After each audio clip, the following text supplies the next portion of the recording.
Alright everybody, it's Voodoo51292 and welcome to episode 7 of Voodoo's Thoughts. And in this episode, it's probably going to be a rather long one, like the E3 one was. But what I'm going to attempt to do basically is, if you're a fan of the NFL, obviously you know what's happened with the whole CBA agreement and everything finally being completed this week. And then basically on Wednesday of this week, the free agency and trade market exploded open, and it's been an incredibly hectic, crazy day, but fun, not day, but few days, an incredibly fun few days, though, for NFL fans, where every 5 seconds you've got news of free agents and trades being made and things like that, and people moving all over the league. So what I want to do is basically run through with you a lot of the free agency acquisitions and trades that were made over the past few days and give you some of my thoughts on them. Now, I'm obviously not going to go through every single thing that happened. A lot of the re-signings and things I'll skip, but I thought it would be interesting to do something like this to kind of talk about the NFL, since I am a huge NFL fan. I'm very excited about the season being officially back on. And keep in mind, if you don't already know this, I am a New Orleans Saints fan. I live in New Orleans, so the stuff regarding the New Orleans Saints, obviously, I'm going to have more insight on than anything else. So let's go ahead and get started with the stuff that happened on Wednesday, July the 27th.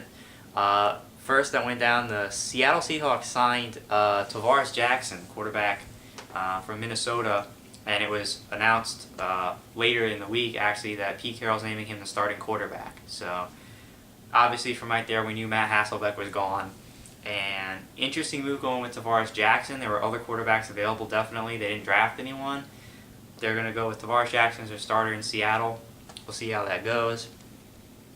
The Redskins re-signed Santana Moss. Everybody knows about Santana Moss. I think that was a good move for them, making sure that they have some weapons on offense. More re-signings.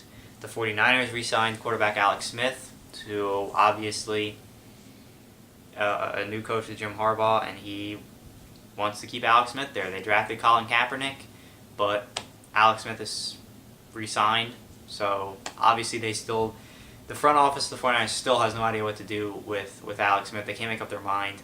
I think it's going to bite him in the ass eventually, because, in my opinion, Alex Smith can't get it done. There are weapons on that team in San Francisco with Crabtree and Vernon Davis now, and Frank Gore running out of the backfield. They've got weapons, and in my opinion, Alex Smith just can't make it happen.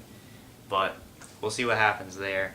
The San Diego Chargers took one of their biggest defensive players, the 49ers, that is. The Chargers took Takeo Spikes from them, the linebacker, and signed him, which is a big move for the Chargers to beef up their defense. It took one of the best linebackers away from the Niners. I guess at least they've still got Patrick Willis. Another big linebacker, Paul Posluszny, who was with the Buffalo Bills, he was signed by the Jacksonville Jaguars, so they wanted to beef up their linebacking core as well. He actually signed 6 years, $42 million, so they really wanted this guy there. And some other re-signings, and then the Redskins signed Barry Cofield to be nose tackle, obviously replacing the disgruntled Albert Haynesworth, who didn't want to be there anymore. Nobody wanted him in Washington anymore, and so they signed Barry Cofield from the New York Giants, I believe is where he played last, and to put him at nose tackle and to ship off Haynesworth. So that was on the 27th. On the 28th, a lot of things went down. The Tennessee Titans, very early that day, agreed to terms with Matt Hasselbeck from Seattle. He's going to go down to Tennessee. A lot of people thought that Jake Locker was going to be the outright starter there, since they took him so high in the draft, but Tennessee, I think this is the right move for Tennessee, bringing in a veteran guy like Hasselbeck to come in, play quarterback for a couple of years, mentor Locker. I don't think Locker's NFL ready yet. I think this is a good move by Tennessee. Hasselbeck wants to be there, and I think it's in the best interest of the Titans to have him come play quarterback there for a little while. A 3-year, $21 million agreement, so Hasselbeck's making a little bit of bank, and everybody's happy in Tennessee. The Jets managed to re-sign Santonio Holmes, which is a big deal for them. He was a high priority free agent, and they were able to get him back, which is big for their team. The Chargers re-signed Eric Weddle and made him the highest paid safety in the NFL. They made a 5-year, $5-year, $40 million agreement with Eric Weddle with $19 million guaranteed. And not only is he the highest paid safety in the league currently, he is now that is the largest amount of contract money made in league history to a safety. So, is Eric Weddle worth that kind of money? Obviously, the Chargers believe he is. So they signed him. The Panthers re-signed D'Angelo Williams, which was interesting. A lot of people thought D'Angelo Williams was gone. He's been plagued by injuries a lot lately. A lot of people thought he was going to be in the free agency market, but the Panthers decided to re-sign him. They really wanted, I guess, a stud, or at least a proven guy behind Cam Newton that he can hand the ball off to this year. And they decided to go ahead and re-sign D'Angelo Williams, which, we'll see. If he can stay healthy, he's always been a problem for the Saints and for teams around the league. He's a great running back if he can stay on the field. So we'll see. Here was probably the biggest move of the day, was a trade between the Washington Redskins and the Minnesota Vikings, in which Donovan McNabb was traded away to Minnesota for, I believe, they traded him away for a 2012 6th-round pick and a 2013 conditional 6th-rounder. So they basically shipped him off for nothing. So obviously, the thought on Washington was we can't get rid of Haynesworth fast enough, and we can't get rid of McNabb fast enough. Interesting trade. Again, all of these guys we saw drafted and all these guys we expected to be day one starters as rookies, like Christian Ponder and Jake Locker, we're seeing now that these teams aren't as comfortable doing that now as we had thought. You've got Tennessee bringing in Matt Hasselbeck, a veteran, to start, and now you've got the Minnesota Vikings bringing in Donovan McNabb, which I think is a good move for the Vikings. They've got a lot of good pieces in place. Excellent talent on both sides of the ball. Problem was last year Brett Favre was horrible.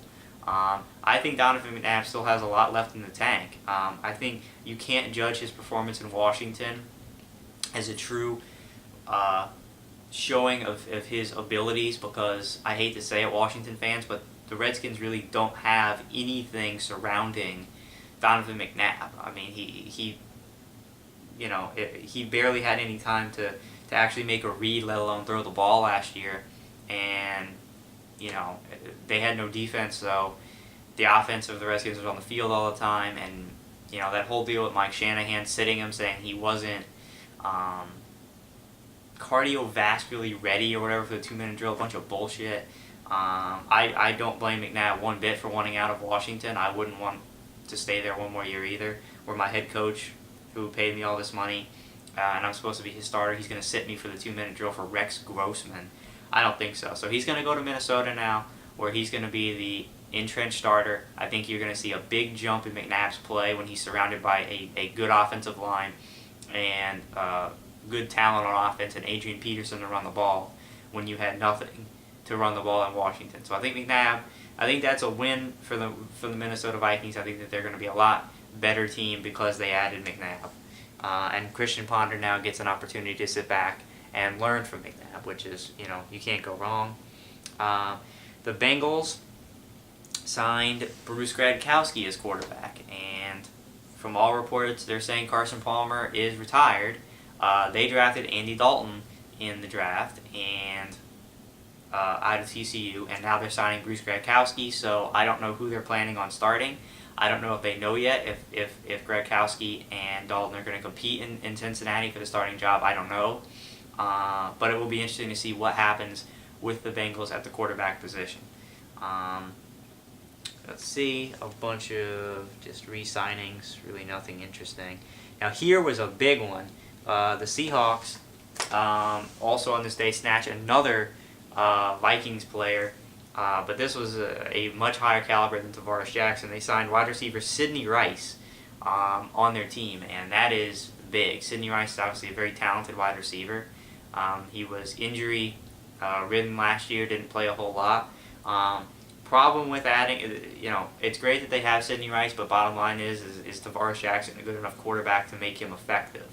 I don't know that yet. I would tend to think no, and I would also tend to think that Sidney Rice is going to be double covered every time he runs down the field because the Seahawks don't really have another threat at receiver. So I kind of have the feeling Sidney Rice isn't going to be as good as he was because in Minnesota he had Percy Harvin, he had Vincente Shanko and Bernard Berrien and all these other guys in our running game and Peterson to keep the defense off balance so he could get a lot more one-on-one matchups.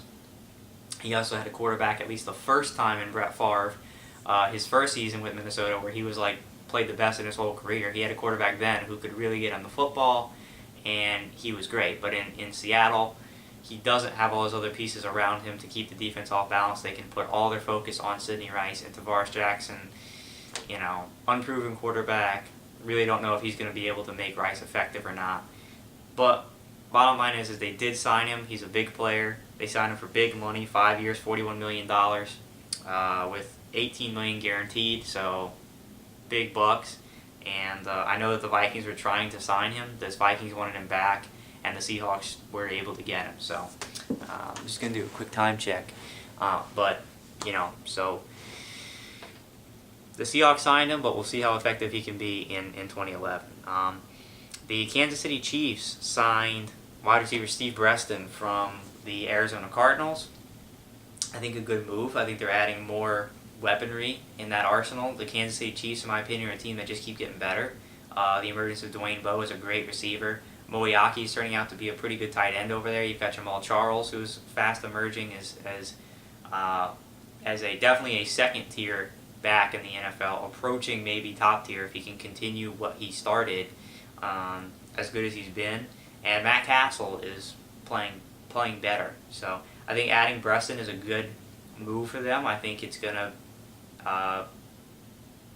Breaston's going to command that they pay him attention. He's not an amazing receiver by any means, but he can be a threat. And I think anything that they can add weapon-wise to that team that's going to be able to draw less attention to Dwayne Bowe is gonna help them in the long run.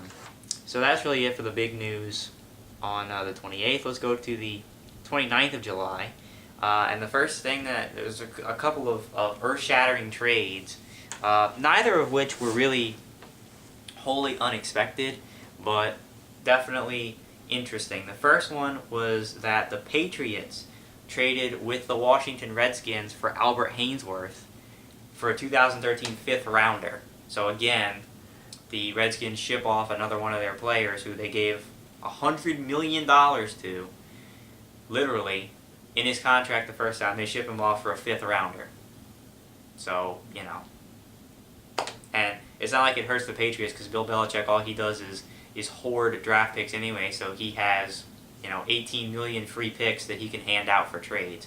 So basically the Patriots got Albert Haynesworth for free, pretty much like the Vikings got McNabb for free. So Belichick takes on Albert Haynesworth, who obviously had a huge attitude problem in Washington, just acted like a giant child and didn't want to play because he was on a sucky team. And that's not being a sport, that's not being a professional athlete. So Bill Belichick's taking him in, which I think is great. I think Bill Belichick may be the only one who can light a fire under Albert Haynesworth's ass, because let me tell you, Belichick doesn't care. He commands respect. He doesn't care who it is on that team. It could be Tom Brady, and if they're not giving 100% effort, if they're not following rules and being respectful, he's going to cut them. It doesn't matter to him. He had no problem letting go of Randy Moss when he became a problem. He became an attitude problem, and he's going to have no regrets cutting Albert Haynesworth loose. He's got nothing to lose here. He loses one fifth-round pick for this guy who previously was only signed to a $100 million contract. he basically gets him for free, and if Albert Haynesworth doesn't want to play for him, he'll cut him just like that. No harm, no foul. So I would imagine that this is the one move that will ignite Haynesworth to play again, because I think he understands now that if he doesn't play, he's not going to be on that team very long. The next trade obviously was huge for me because it directly involves the Saints. The Miami Dolphins traded with us, the New Orleans Saints, to acquire Reggie Bush. And I had been calling this from before the lockout ended that Reggie Bush was going to leave. Bottom line, if you didn't know Bush's dilemma, he was due $11.8 million next season, which there was no way in hell he was getting paid because he was never on the field. He's always hurt, and whenever he's on the field, more than not, he hurt us by losing yardage or fumbling punts, muffing punts, or whatever. He really, in my opinion, was a pretty big draft bust, although there's a lot of people here who see worth and value to him, which I do see some worth, but, you know, definitely not worth $11.8 million. And I thought he was gone anyway. We drafted Mark Ingram. We re-signed Pierre Thomas. So there was no reason for Bush to stay. The Dolphins traded for us. They gave us a safety, Jonathan Amaya, and an undisclosed late-round pick. And we shipped Bush off to him. It was a win-win for both sides. The Saints free up a lot of salary cap money here by shipping him off, and we also don't have to worry anymore about him always being an injury problem and not doing well. It's disappointing that Reggie didn't work out for us, because when we drafted him second overall, in 06, it was a huge deal. I have his jersey. I got his jersey right after he was drafted. I was very excited about him, and he just never turned out to be what we thought he was going to be. He's a nice enough guy, but again, he also has attitude problems. He's much too unprofessional with his tweeting and all this other stuff. He wants to be he wants to be bigger than he is, because his name's Reggie Bush. He wants the glitz and glamour, and his play just doesn't equal it. And he became somewhat of an attitude problem, and he wasn't producing on the field, and he wasn't on the field. He only played all 16 games one time in his career since he's been here. Other than that, he's been hurt all the time. So it was the right thing to do. He wants more carries anyway. He wants to be a featured back. He's not going to get that here in New Orleans. He's going to get that in Miami. He's definitely going to get more touches. And so, again, I think it was a win-win situation for both sides. Reggie's going to get what he wants. The Saints get what they want. And we'll see how Reggie does in Miami. I absolutely wish him the best. He's a former Saint. But, Reggie's got to learn how to play the game. He's got to learn how to run up the field. He's got to learn to stop dancing. And he's also got to learn, and he should have learned after 5 years in the NFL, but he hasn't, that this isn't college. It's not the Pac-10. And he can't simply run around the edge and just outrun everybody to the end zone on every play. It doesn't work that way in the NFL. Those linebackers are unbelievably quick to the edge, and he just hasn't learned, either from being stubborn or just not getting it, that you can't run around the edge all the time in the NFL. You have to run up the field, and Reggie just never got that through his head, and he injured himself more than anybody else injured him, because he was always dancing around and couldn't wait to get out of bounds so he wouldn't get hit, and wound up hurting himself more than anything. So I think it's time we move on. I'm definitely happy with Pierre Thomas and Mark Ingram. I think they're going to be a great running back team. Best of luck to Bush, and we'll see how he does in Miami. The Eagles signed defensive end Jason Babin, who was with the Tennessee Titans in previous years.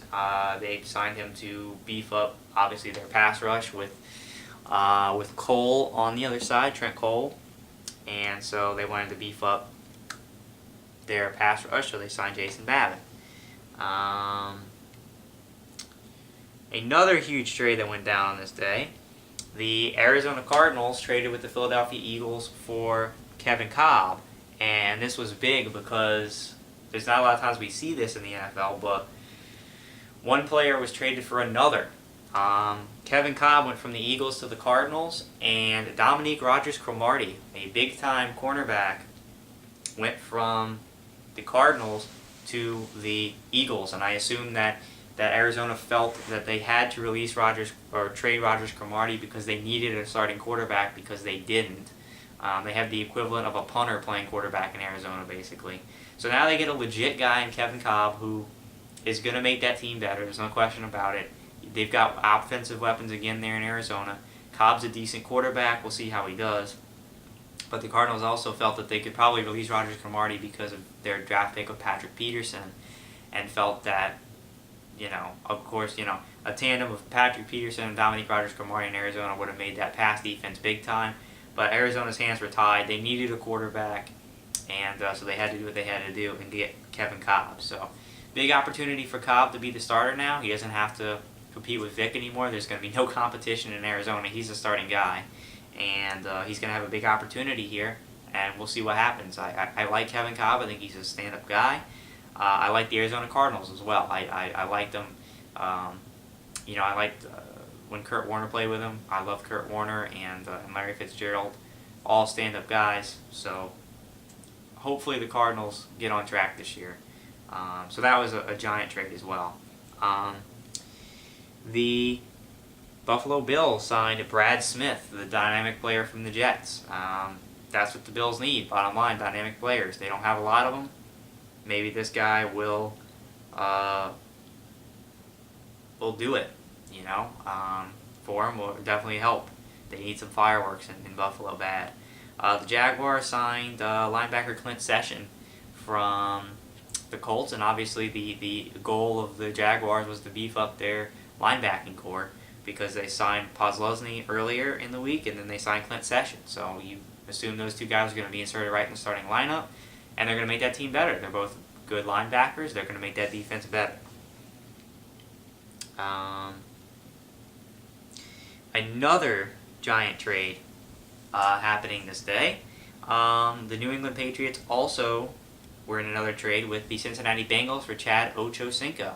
That's right, Ochocinco leaving the Cincinnati Bengals, which is not good for that organization at all. He was their biggest offensive weapon. T.O. presumably is not going back to the Bengals as well. So the Bengals are in big trouble this year. They're in huge trouble. Their quarterback position is in flux. They're losing their receivers, and it's a bad situation in Cincinnati, unfortunately. And I can relate, being a Saints fan for all those years before we were finally a good team. So it's a bad situation in Cincinnati, but the addition of Ochocinco is going to be big for the Patriots. I think I think he's going to shine there. I do. I think Tom Brady having that weapon is going to be big. And again, the same thing applies for him as applies for Albert Haynesworth. He's got to keep his attitude and his antics in check because Belichick's not going to put up with it. And, if he acts up, Belichick will cut him. There's no question about it. So I think that's why the Patriots can afford to make these two moves. They don't have anything to lose for it. Again, the trade was for a couple of late-round picks. So the Patriots not losing much. And, if Ochocinco acts up, if he's a problem in the locker room, he will be gone. There won't be any questions asked. So Ochocinco better get it together if he wants to remain a Patriot for more than just this season. So I'm going to go ahead and split it here, and when we come back, we are going to wrap up my recap of free agency. We still have a little bit here to go. Not a whole bunch, but we do have some more things to talk about, so I'll come back with a part 2, and I will wrap up my discussion of the 2011 crazy free agency trade week.